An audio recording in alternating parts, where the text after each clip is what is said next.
I do want to ask you about James Comey. You know him well. And in fact, the president suggested today that there could even be a tape. He tweeted out that tapes of his private conversation with Comey might exist, and that Comey should watch out for what he leaks, supposedly.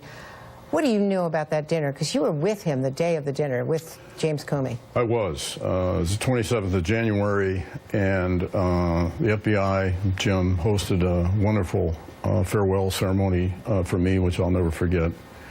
And Jim and I spoke briefly before the ceremony, and he mentioned that he had been invited to the White House to have dinner with the president, and that he was uneasy with that because of even compromising even the optics, the appearance of independence, not only of him but of the FBI.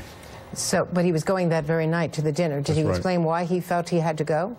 Well, I think anyone who is a serving officer in the government, and you're asked by the president for dinner, I think is professional courtesy. You're in a difficult position to refuse to go. So, but I do know he was uneasy with it just for the appearance of compromising the independence of the FBI, which is a hallowed tenet in our system.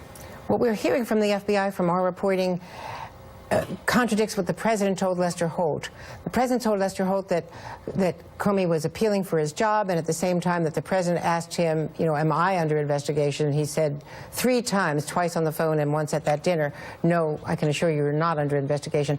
Knowing Jim Comey, most people who know him well say that he never said that to him. He would not have said that to him. Obviously, I don't know what was actually said at the dinner and wasn't there, but I would find that very inconsistent with what I know of Jim Comey.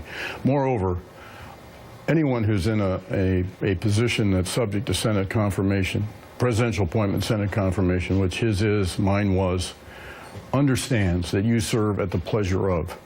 And it would really be, I think, inappropriate, and certainly in Jim's case, out of character, for him to ask to stay on. I couldn't imagine doing that myself, nor can I imagine him doing that either. One other note I would like to add is on the issue of the morale of the FBI. I know the Bureau pretty well, been around it, especially the 3 jobs I had, last 16 years, and particularly in the last one.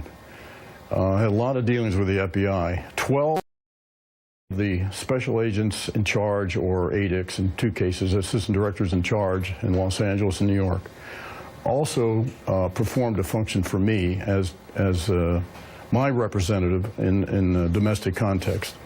So I visited all these places, had a lot of interaction with FBI people, both here and overseas. I had FBI people assigned to me on detail in my staff, and the legal attaches overseas that I interacted with. And I can attest, it's always difficult when you're assessing the morale of a large, complex institution.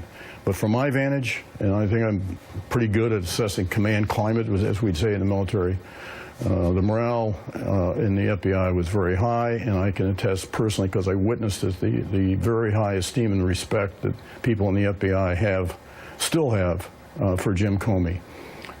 Sure, some people probably didn't like some things he did, but I think overall, as far as Jim's stature as a public servant, the consummate public servant in my view, he was tremendous. So for him to be disparaged the way the president did in his interview with Lester. For him to what? For him to be disparaged as a showboat, as the president told Lester. That's not how I would characterize him. Obviously, everyone has their own view, but that would be probably the last ascription I would assign to